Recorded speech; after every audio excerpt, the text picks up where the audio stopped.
Nesta videoaula faremos um breve estudo sobre expansão de memórias. A expansão do tamanho da palavra e expansão da capacidade da memória. Associação de memórias. Sistemas digitais requerem memórias RAM e ROM com diferentes capacidades de armazenamento. Quando um único chip não tem capacidade suficiente para um determinado projeto, é necessário a associação de memórias. Então, se associa para se obter tamanhos de palavras diferentes ou números de posições diferentes. Então, vamos pegar um primeiro caso, um primeiro exemplo, e vamos começar a analisar a partir de um bloco básico de memória, um bloco didático, né? E me lembra esse bloco didático uma memória que foi produzida pela Intel em 1969, que é a 3101. Então, em 1969, a Intel lançou uma RAM de 16 posições de memória e em cada célula, em cada posição de memória, 4 bits. Então, tem uma lição para você. Vem aqui neste link, baixe a folha de especificações da 3101 e compare com o nosso bloco didático que nós estamos estudando aqui hoje, ou seja, o barramento de endereços vai de A0 a A3, ou seja, 4 bits, 2 elevado a 4, 16. O nosso barramento de dados vai de D0 até D4, ou seja, 4 bits, também igual. Né? Este meu bloco básico, ele tem um write enable barra, ou seja, quando WE está em 0, eu estou escrevendo nessa memória, quando WE barra está em 1, eu estou lendo as informações contidas nas posições de memória, nas células de memória desse bloco básico. Chip select barra, quando em 0, habilita este bloco. Quando chip select barra estiver em 1, esse bloco não está habilitado e suas saídas estarão em tree state, ou seja, esse barramento de dados fica em tree state. Compare então com a 3101 e veja quais são as semelhanças e as diferenças do meu bloco básico. Então, como um primeiro exemplo, digamos que queiramos aí expandir a palavra de 4 para 8 bits. Vou fazer uma calculadora e preciso então de memórias que tenham 8 bits, mas eu só disponho de blocos básicos de 4 bits. Então esta é uma memória de 16 por 4, é o nosso bloco básico, vou chamar de RAM 1. E esta também 16 por 4, eu vou chamá-la de RAM, essa é a RAM 0 e esta é a RAM 1. Então o barramento de endereços de A0 até A3 entrará da mesma maneira nos dois blocos. Então perceba aqui na ligação do barramento de endereço, né, entrando nas duas memórias simultaneamente. WE barra, idem, entrando nas duas memórias. CS barra, também entrando simultaneamente nas duas memórias. Já o barramento de dados, perceba que de D0 até D3, né, eu tenho a RAM 1 ocupando esta parte do barramento, estes bits do barramento, esses bits menos significativos do barramento. Já a RAM 0 está ocupando de D4 a D7, ou seja, os bits mais significativos.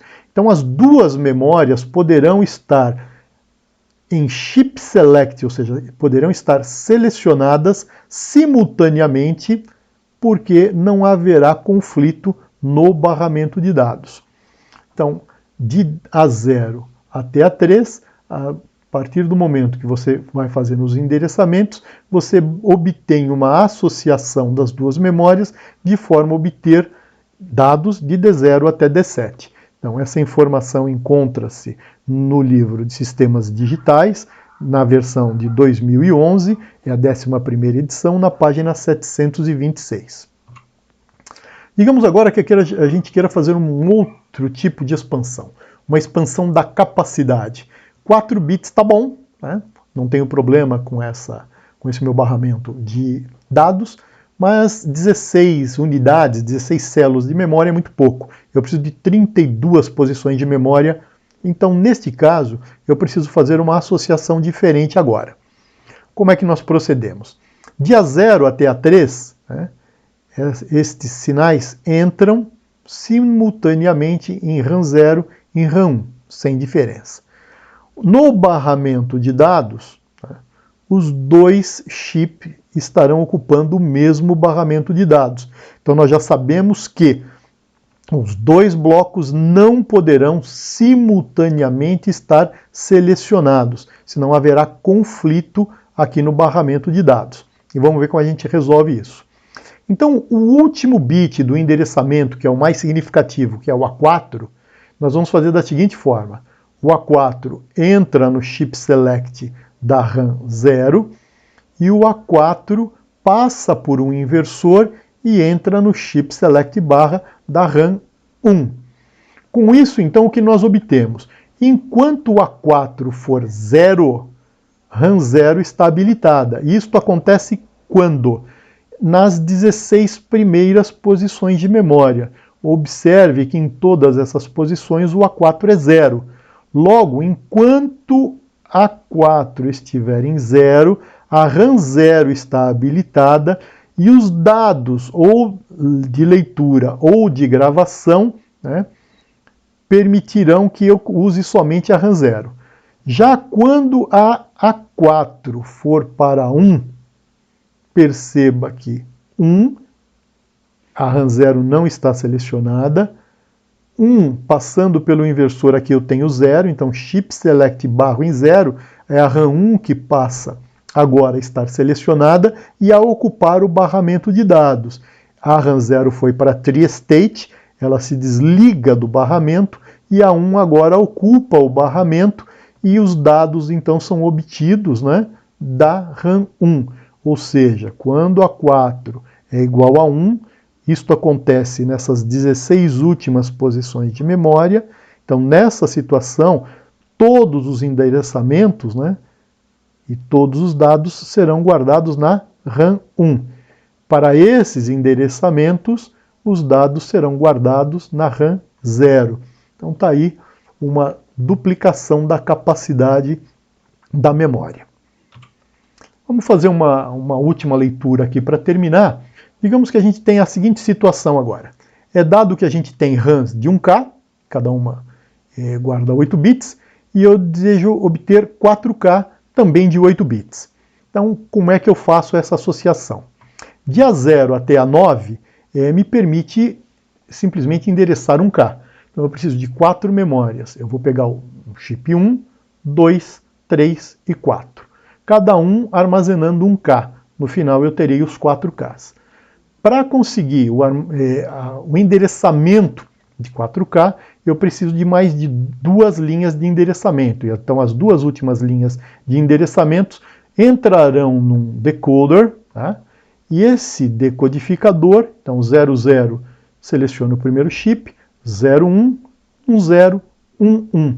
Então, esse decoder será responsável pelos chip selects e eu terei então os dados gravados e lidos de um desses chips.